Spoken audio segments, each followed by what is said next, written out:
Hello, my name is Lucas, this is A Bit of Lit, and I'm here to answer the questions for my Q&A. Let's start with Trip with 2 P's. He has a few questions. What is the best thing and what is the worst thing about living in China? The best thing is the transportation. There are buses that will take you anywhere. So many buses. And if those are too slow or not close enough for you, there's always the metro that will take you anywhere, at least in Shanghai. I mean, other cities also have metros, maybe not as robust as Shanghai, because Shanghai is massive and has like 17 lines. Quite extensive, very quick and convenient. If you need to go somewhere that these places, transportation won't take you, you can always use the bikes that are literally everywhere for a very, very, very cheap price. And that will get you wherever. And you can stop and go and do whatever else and just go on a ride if you want. But maybe you don't even need to go anywhere because everything is around you. Everything is super convenient. Taobao is like a super powered Amazon. Incredible what is on there. If you want to go shopping in person, there are malls that will one day surpass the population of human beings in Shanghai because there are so many malls constantly being built. And there's also supermarkets everywhere. You don't have to go very far to find a Lianhua. Or just a vegetable market in general, or fresh market, or a fruit market, or a meat market, or restaurants, or places for snacks, or convenience stores like Lawson or Family Mart. Like all of these things are very close, very, very close to you, wherever you are, at least in Shanghai. So that's fun and great and convenient. The worst thing is the pollution. It's not always terrible. The last couple days it was really good and the air was pretty clean from my experience. But yeah, some days it's hard to breathe and you just wonder, why am I here? And then you see another wrinkle in your face and you think, oh, to get wrinkles, that's why. Yeah, the pollution sucks when it's bad. When it's not there, it's like, oh, wow. There is light at the end of the tunnel. What is the role of censorship there? And do you notice it in your everyday life? I don't notice it because I don't browse the internet in Chinese. However, I do see quite a few Chinese people on Instagram, for example, or Twitter, that are mainland Chinese. And they have to use a VPN to do that because those things are banned. So I suppose it is there to keep people from saying the wrong thing or getting on Twitter and being exposed to things, certain ideas, I suppose, true or false ideas, or whatever. It does exist. I've heard just a few times where I think I've only heard this particular story once, but I've heard a few different examples, not very often in the couple of years I've been here, but just like 2 or 3 people telling me something along the lines of like, I was talking to some person and the next day my conversation on WeChat had disappeared. Guess we said something we shouldn't have or whatever. It was decided that this conversation shouldn't exist, or I don't know. I've only heard that kind of thing once. So I guess it exists. I wouldn't worry too much about it personally. I don't in my own life. Not to say censorship isn't wrong or bad, but I am not gonna worry about it. I would be more worried about censorship in America since I am American. And even though I'm not in America, that matters to me more. So yeah. Around the Weird asks, how dare you? And I say, how dare you? Okay. He also asks, what's the most what the fuck moment in a book you read, good or bad? And that for me would be In Red Famine, about the Holodomor. in Ukraine, in the USSR, the things that those people had to go through to try to survive. I mean, the complete lack of humanity that these people were shown, these kulaks, I suppose, these wealthy peasants, if I remember correctly, just devastating, and harsh and brutal and painful. I had to read that book very slowly because it was just so bleak. Is like a friendly word for that reality. So it was very hard to read, but it's a great book. Just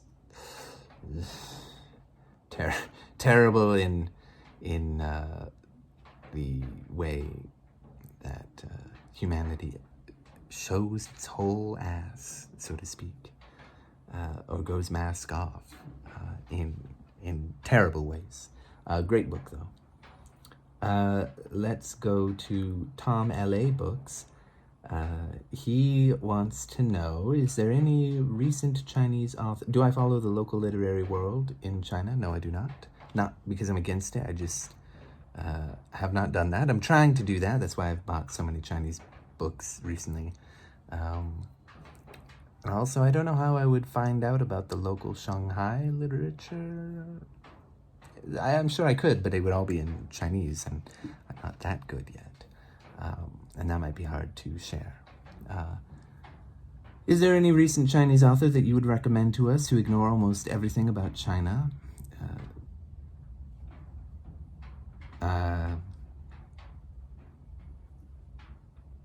Not at the moment, just because I don't know enough about Chinese literature, but I am, I bought a lot of books. I will do reviews and let you all know which books are good, in my view, or not very good. So there's that.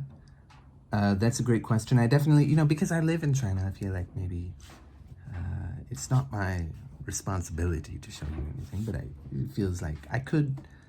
I don't see a lot of people talking about authors that are Chinese, or even, any East Asian or Southeast Asian authors, for example, except Mel, of course, or Melanie. She reads translated women from around the world, of course, so there's her. You might be able to ask her. She might know a little bit more. She's really into Korean literature, though, so you might get more Korean literature. But yeah, I will keep everyone up to date, and I will try to expose this side of the world, expose BookTube to this side of the world's literature. Can I use English properly to say what I mean? Yeah, great question. My answer is, I don't know.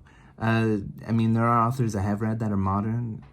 I wouldn't really recommend them just because they are a bit misogynist in certain ways. They're very traditional and it feels like misogyny, or very nationalistic and it feels like propaganda, and it's not like the most exciting thing to read in that way.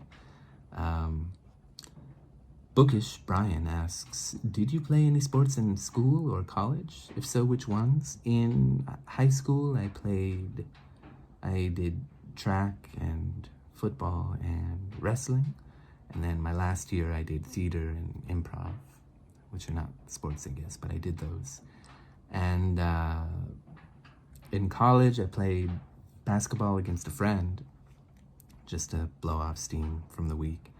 And he always whooped on me. He was also like twice my weight and 10 inches taller than me. Kind of a strong disadvantage. But there was a time, I think I was beating him 13-5, or maybe it was 13-8. We were playing to 21.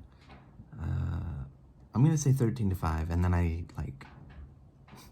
didn't get a big head, but I was like really excited. And then I lost 21-14, maybe 21-15, probably 21-13. I don't really remember. But if it was 13-5, we'll say it was 21-13. I lost I was so upset. I also used to play racquetball against him, which was great fun. I did win a few times there, but not often. He was much more athletic and determined to win. So sometimes I'd play racquetball against him, and again, he would beat me. I might have beat him once or twice, but he's a lot more athletic, a lot more determined to win. And we did play intramural ultimate frisbee with some other friends, and we won. And then we got a shirt out of it, and we won a championship. So that was cool. And the next year we tried, and we don't talk about that year. We lost bad to a team that was down a player. Oh, man. Painful memories. But I don't really play sports anymore. But I would play badminton here sometimes if I had a friend to play. I did play against an old guy once, and he was really good. Like, that dude made me work a sweat, and he was not sweating at all or moving. He just would maybe take a step, and that guy was really good. Jack at Rambling Raconteur says, what is the first work by Virginia Woolf you'd recommend to a reader who's new to her? I would say start with her nonfiction, because her fiction, it's written in, you can start anywhere because she's just incredible. Short stories, novels, nonfiction, whatever. But I would say her nonfiction is the easiest to digest in a way. So maybe A Room of One's Own is a great start. 3 Guineas is not bad too. But I would say Room of One's Own is the best way to start. And then, the first thing I read was Mrs. Dalloway, and the only other novel I've read is To the Lighthouse, which is just amazing. Both of those novels are amazing. But, she writes in stream of consciousness and goes from this person's granular internal mind to someone else's effortlessly, but you got to follow it. And her nonfiction is also kind of experimental in a way. Not so much 3 Guineas, but A Room of One's Own, definitely. But yeah, start with A Room of One's Own, I'd say, and then go from there anywhere. Short stories are great. Novels are great. What writer do you find has the strongest influence on your relationships? I would say 3 Kingdoms. I don't know who the writer is of 3 Kingdoms, but intrigue, war, deceit, plots, these kind of things. These are how I define my relationships personally. Sorry for the joke answer. Once you become a capo in the cabal of book tags, what will be your first change in your new regime? Well, once I claim my own territory here, we're going to be answering BookTube book tag questions that have nothing to do with books more frequently, because some of us don't always read books.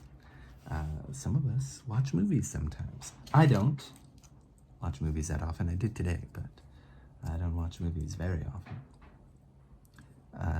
Sometimes I don't want to talk about books, even though I'm on BookTube. That's all I've got. Did I answer everyone's questions? Trip, yes. Around the Weird, yes. Jack, yes. Yes. All right, that's it for now. Thank you. I will definitely be getting on that Chinese author thing.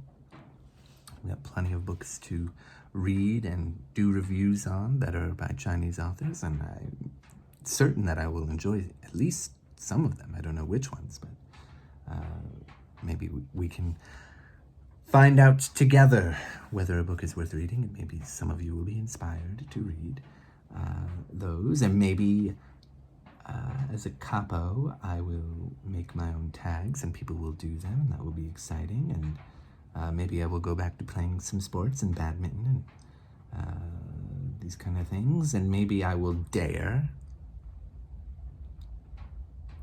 And that's about it. Bye.